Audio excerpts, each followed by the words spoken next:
Hey there, everyone. Hopefully, you're having a great start to your week. Just want to send across my weekly market update for the week of February 23rd through February 27th.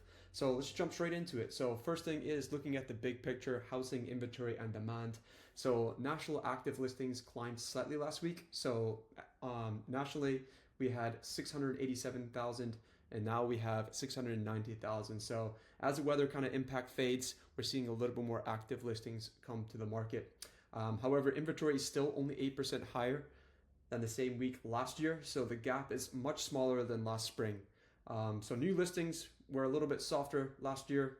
They had about 54,000. So this year they have 56,000. So this is a number to kind of keep an eye on and watch as we're heading into March and April. So just our personal business, we have a little bit more listings on the market than we did last year. So it's looking like the start of 2026 could be building, and we could possibly see a better market come this year. So about 1 in 3 listings are dropping their price right now, which is normal for this time of year. That winter period, the traction of buyers isn't as high as it is in the spring and summer. So listings, do get a little bit more motivated. Also, it depends on the seller, depending how motivated they are. Mortgage applications and pending sales are both up though year over year. This usually does signal a stronger spring coming up. So that's all good news for us if you're looking to be a seller this spring. And then just going specifically for buyers and sellers, so starting off with the buyers, so you're likely to see more options hit the market from now to summer, which does create a little bit more leverage for you guys if you're on the market looking at different listings.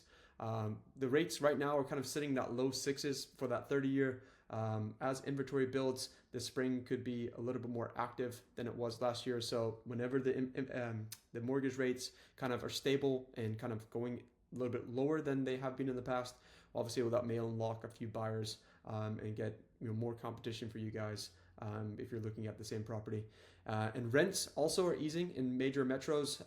Renting is giving people more negotiating power and flexibility. So in the later slides, I'll kind of show you what's going on in the rental market. It's kind of interesting what's going on this year. And then for sellers, sellers aren't panicking because most have equity and good payments, low interest rates. But pricing still does matter when you're about a third of homes are cutting their price right now. The best window to capture attention is in the spring ramp up. So right now would be a good time to list a property. So as you're listing it right now, obviously more buyers will be circulating the market come to that spring period. But there is also new listings coming to the market in that spring period. So listing it right now is actually the best time, get more eyeballs, and then the buyers are kind of looking at your property, knowing that they may be purchasing in the spring.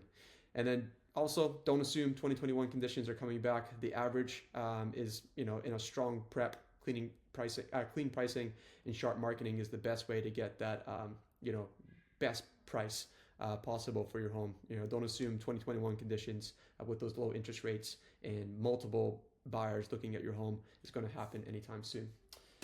So quickly, I thought this was interesting this week. So closing cash deals. So nationally, around about 29% of homes were bought with cash in 2025. So obviously you can kind of see here the little line graph of the different years and how much percentage were cash buyers. And Houston actually is ranked number 4 in all the cities and states in the United States. So that's the week ending of the 13th of February. So I thought that was pretty interesting, the amount of cash buyers we have here in Houston. Which makes sense. It's very one of the biggest oil cities in the United States and maybe even the world. So a lot of good wealthy people moving here to Houston. Renting versus buying. So here's an interesting fact. So rents have been declining year over year. So 29 straight months, especially for small units, 0 to 2 bedrooms. Rents are down 44 out of the 50 biggest metros. So it's a renter-friendly market right now. So if you're in the market to find a new lease property, it'd be a good time to kind of negotiate that price and kind of get a good, rental rate. And, there's a lot of, listings that are for lease that are kind of sitting right now. Asking rents are roughly 5% below what they were in the 2022 peak, which eases pressure on inflation. Asking rents are roughly 5% below than the 22% peak, which eases pressure on inflation. And then the last thing, oh, sorry, I repeated that twice. Never mind. Slower inflation does not mean prices go back to 2019. It just means prices rise more slowly from today's level. I'll sort this before I send the slides over to you guys. And then the last thing is just wanted to go over mortgage rates. So we're kind of seeing stability in that mortgage, around about 6.04%.